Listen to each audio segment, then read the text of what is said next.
Amen. Purihin po ang Diyos at magandang gabi po sa inyo mga kapatid. Praise God at maraming salamat po sa pagkakataon na ipinagkaloob sa atin ng Diyos na nakasama ko po kayo sa oras na ito. Amen po. Ako po ang inyong kapatid na si Ka Edwin Dato po. At maraming salamat po sa bawat isa na narito at maging kabahagi ng kanyang kalooban at maging kasangkapan ng kanyang kapangyarihan. Amen po. Hindi na ko po patatagalin ang ating pong paninimula at narito po tayo at sa pag-aaral ng kanyang salita, yung Word Dying For po. Nasa manto po tayo, yung Pursuing Eternal Significance at nasa week 1 po tayo. Yung ating pong topic na ito ay may pangmagatang Doing the Father's Business. Amen po. Purihin po ang Panginoon at hayaan niyo po sa oras na ito, samahan ako sa maikling panalangin na samahan tayo ng Diyos. Amen po. Makapangyarihan Diyos, amang nasa langit, maraming salamat po sa oras na ito. Amin pong ipinagpapasalamat ang iyong kagandahan ng iyong buhay na ipinagkaloob sa amin, Panginoon. At maraming salamat po sa pag-iingat na iyong hatid sa amin sa araw-araw. At maraming salamat po, Panginoon, na ang iyong proteksyon at ang iyong pagpapala ay tunay namin nararanasan sa tuwina.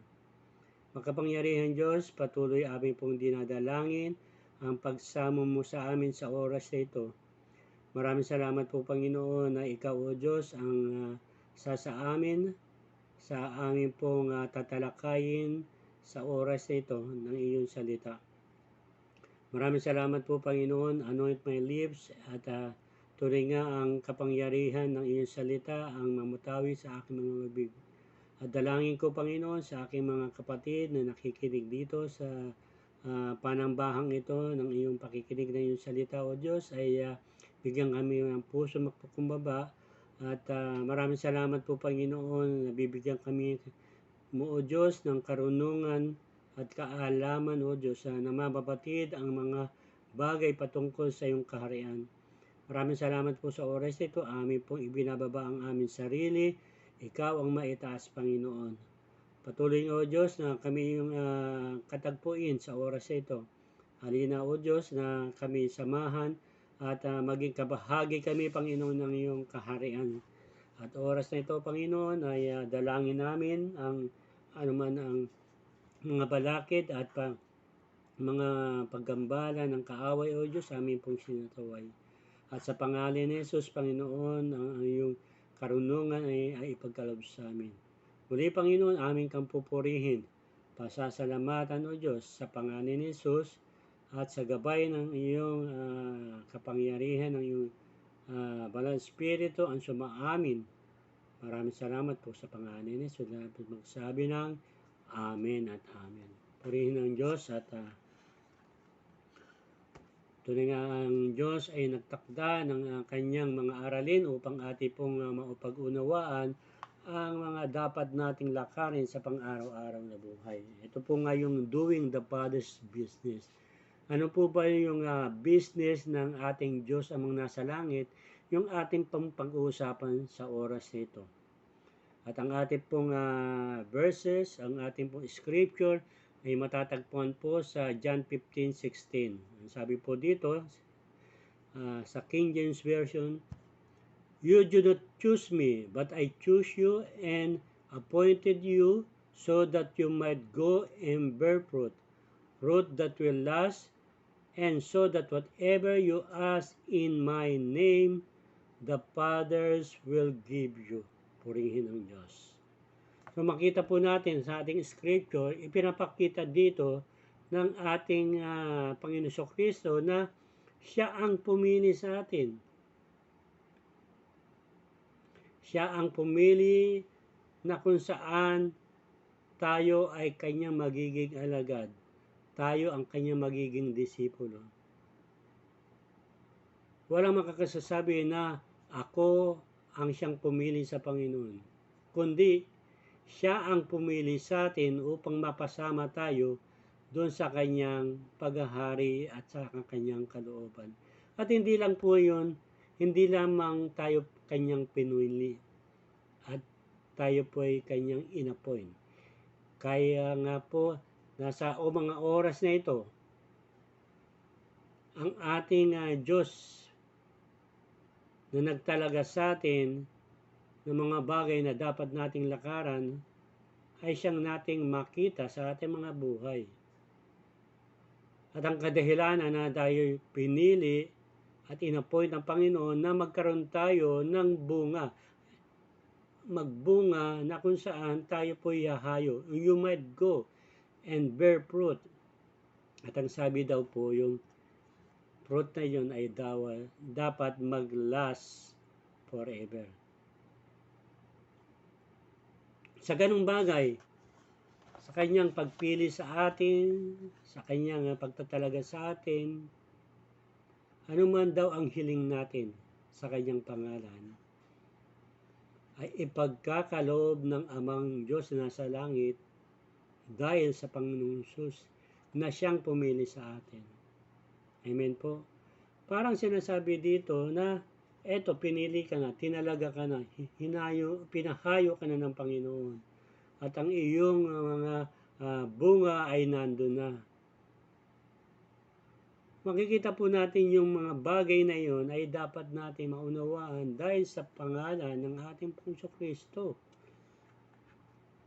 Kaya tayo nakakaganap ng mga bagay na ayon sa kanyang kalooban. Amen po. At ang layunin po, yung objectives na ating pong pag-uusapan dito, to emphasize our duty as citizen to our eternal country, the kingdom of heaven. I believe lahat po tayo ay nakakaunawa, tayo ay bilang mamamayan ng sangkalangitan, tayo po ay mamamayan ng langit. And our eternal country is in heaven. Ito po yung kingdom of heaven. Yung pangalawa po, to acknowledge the privileges of being chosen and appointed by the King. Ating i-acknowledge yung ng pribilehiyo na pinili tayo at inappoint ng ating hari ng sangkalangitan. Amen po. Alam niyo, sa totoo lang mga kapatid, isang kamamanghang gawa ng Diyos na sa dinami-dami ng mananampalataya, sa dinami-dami ng mga tao sa mundong ito, isa sa pinili ng Panginoon. Amen po. So, purihin po ang Diyos dahil kasi dapat natin i-treasure, dapat natin makita yung kaganapan ng tayo may significance, tayo merong ganong benepisyo o tayo naging karapat-dapat sa ating Panginoong Kristo dahil siya ang pumili sa atin. Kahit hindi po tayo karapat-dapat na maging lingkod niya, na piliin niya, siya ang nagtalaga sa atin. Siya ang mismo gumawa ng paraan upang tayo makakilala at upang tayo makapasakop sa kanyang paghahari.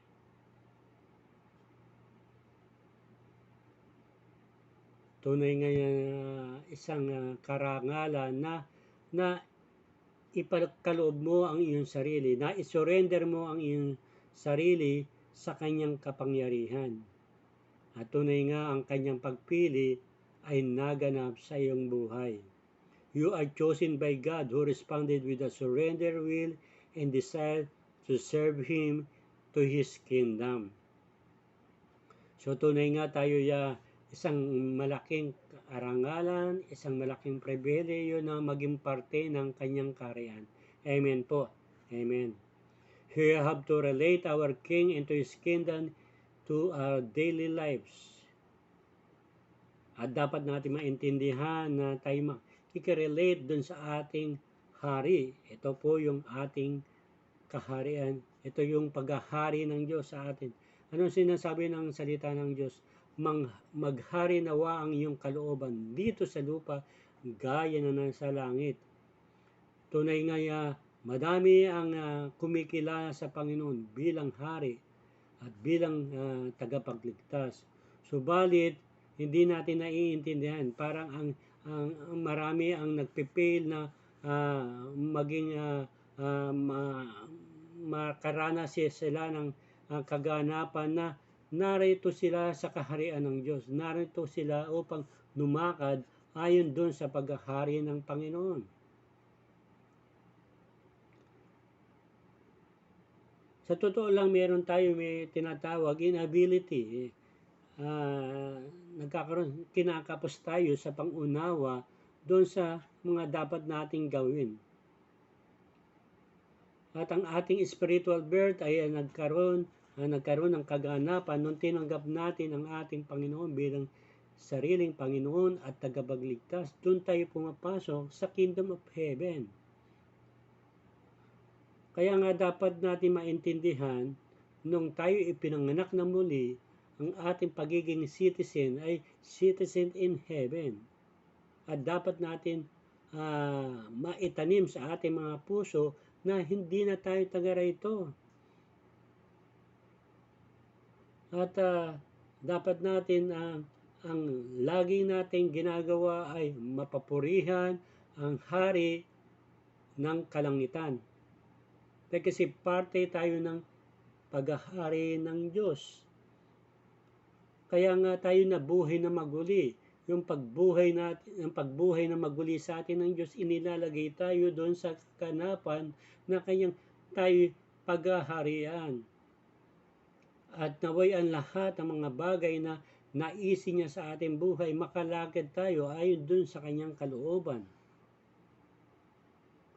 Kaya nga, ang mga tao ay hindi naniniwala sa kalagayan ng pagkakaroon ng born-again experience. And sometimes, tayong mga mananampalataya ay kinakapos dun sa pag-unawa na yun, na tayo ay ipinanganak muli at tayo ay nandun sa kaganapan na tayo ay pinaghaharian ng Diyos at tayo dapat lumakad dun sa kanyang kalooban. They say they believe but could not perceive the reality of what they believe in. Parang ang labo ng mga Kristiyano. Pero purihin po ang Diyos dahil kasi unti-unti niya sa atin pinaunawa ang naisin ng Diyos sa ating buhay. So dapat natin maintindihan mga kapatid, we have heavenly citizen. Dapat tayong magalak, dapat tayo maging masaya na tayo ini-enjoy natin yung ating paglalakbay, yung ating lakbayin patungo dun sa sangkalangitan, patungo dun sa realidad na tayo ay makakaranas ng ang kanyang kalwalhatian at makasama siya sa pangmatagalang at habang buhay na sa kanyang piling. Tunay nga ang ating paglalakbay sa buhay na ito ay sometimes rough and full of testing. Subalit dapat po natin nang tandaan, hindi po dapat natin ma-miss yung train, yung ating sasakyan, yung ating patutunguhan. Lahat po tayo ay panandalian dito lamang sa sanlibutan ito. Darating ang pagkakataon, tayo ay makakalapit, tayo magiging kasama ng Panginoon. At tandaan po natin, yung ating guide, yung ating tour guide, ang kapangyarihan ng Banal Espiritu. Yung Banal Espiritu ang sumasa atin at magdadala sa atin doon sa kanyang presensya. And I believe, lahat po tayo ay makakaranas doon sa kalalagayan na dapat natin punahan. Ito po yung our destiny in heaven. Amen po. So ano po ba yung mga privileges and duty bilang isang mananampalataya, bilang disipulo ni Kristo doon sa business ng ating Diyos Ama? Ito po yung we need to remind each of other open that we are heavenly citizens. The more frequent we remind each other, the more we can relate to our destiny. Amen po. Kasi kung ating pong pag-iisipan na hindi tayo dapat nakatuon o hindi nakatuon ang ating mga kaisipan doon sa kalalagayan na ang buhay na ito ay nandito na tayo at relax na tayo. Subalit meron po tayong patutunguhan kasi. Meron tayong destiny na ating pong haharapin. So, ang sabi din ng salita ng Panginoon, fix your eyes upon Jesus, the author and the finisher of our faith. At apat pong makita natin na ang lahat ng ating kaisipan, we have the mind of Christ. Yung ating pong nasa isip ay dapat sa makalangit ng mga bagay kaysa dito sa mga panlupa.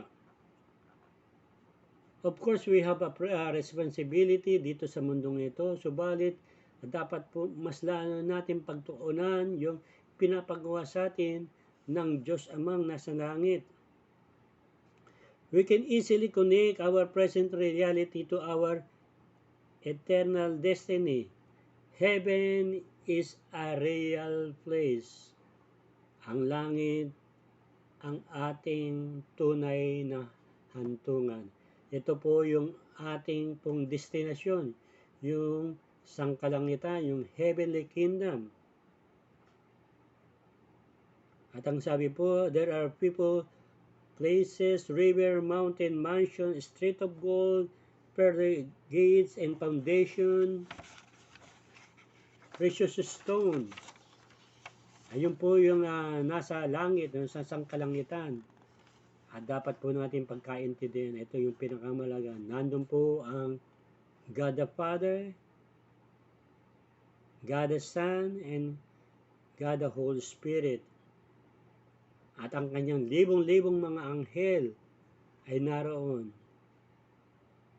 So, we will remind you, dapat nating i-remind ang ating sarili na we are heavenly citizens, have duties too. Kung tayong mga Pilipino, meron tayong privileges as well as our duties bilang isang mamamayang Pilipino. Ganon din bilang isang mamamayan ng sangkalangitan and heavenly kingdom. Meron tayong mga privileges na ating pong tinataglay. Meron tayong duties na dapat natin sundin at lakaran. Sabi po, a privileges without corresponding duty has a little meaning and no value at all. Kaya nga dapat yung ating pong privileges ay ating pong pinag-iingatan at ito'y kaakibat nito yung responsibilidad na tayo po'y kumikilos ayon dun sa kalooban ng Panginoon. Kasi kung hindi natin gagawin yung mga responsibilidad at duties natin bilang isang mamamayan ng sangkalangitan, walang halaga ito. Walang nagiging halaga ang privileges na ipinagkaloob sa atin ng Diyos Ama. In the same way, salvation without disciples is a cheap grace. Being a Christian without continuing to disciples is useless. Kaya nga yung ating pong ginagawa na ating pagdidisciple ay dapat nating pagsumikapan na gawin ayon sa kalooban ng Panginoon. Kasi kung hindi natin gagawin yung mga bagay na yon, ay yung pribilehiyo na ipinagkaloob sa atin ay nasasayang. God's plan is to raise disciples whom to the multitudes will follow. Kaya nga, yung plano ng Diyos ay dapat ating pong makita sa ating mga buhay na nilalakaran natin. Hindi yung ating mga plano sa pang-araw-araw nating buhay. Kasama ng ating pagplano, yung plano ng Diyos. At iunahin natin ang kanyang plano. Kumbaga, iaakma natin yung kanyang kalooban sa ating mga buhay. One should focus on disciple in order to finish strong. Kaya nga dapat tayong mag-focus dun sa mga bagay na mapapalakas natin, mapapatatag natin ang ating mga disciple. Tayong mga nagtatrabaho sa malalaking kumpanya, meron tayong mga privileges at mga benefits na ating natatanggap, katulad ng free housing, free food and lodging, ito yung free food, mga free healthcare, at yung mga long vacation. Sometimes nadadala pa na yung mga pamilya dito sa bansang ito. So ayun po ay mga pribileyo at mga bagay na meron tayo bilang isang nagtatrabaho sa ating mga kumpanya. Ganon din po ay bilang isang mamamayang sa sangkalangitan, meron tayong mga benefit, meron tayong pribileyo na ating pong nararanasan. And I believe yung ating pong mga pagsusumikap sa trabaho ay nakikita ng ating boss at nagiging karapat-dapat nga tayo doon sa mga benefit na yun. Amen po. At nakukonvince sila. Kumbaga sila masaya na yung hindi nasasayang yung mga privileges at mga benefit na nasa atin. And I believe, lahat po tayo na pinili ng Diyos ay nagagamit natin yung mga privileges yun. Subalit dapat natin tandaan, meron tong kaakibat na responsibilidad at tuntunin na dapat natin lakarin.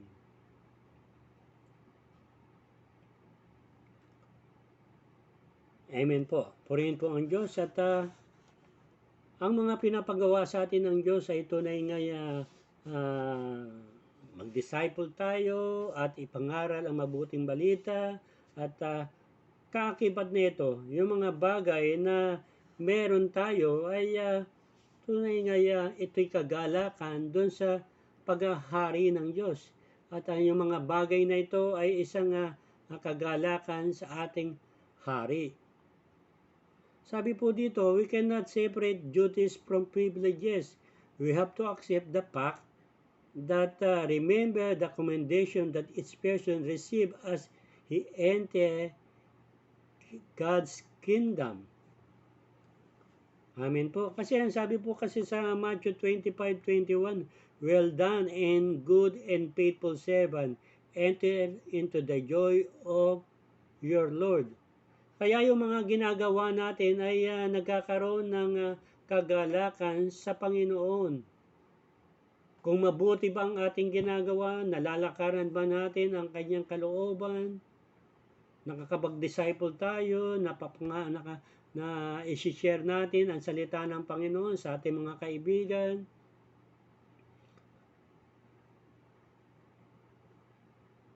Ang sabi po ng salita ng Diyos, well done. Well done. Ang tanong dito, may ginawa ka ba para sa Diyos?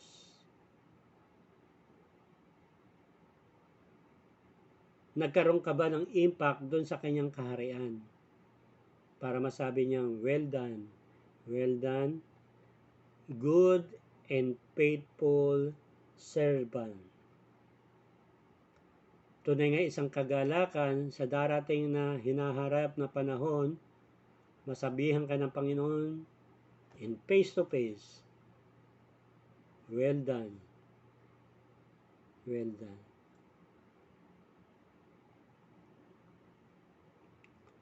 Amen, purihin po ang Diyos kasi ang lahat ng ating mga ginagawa ay alam niya.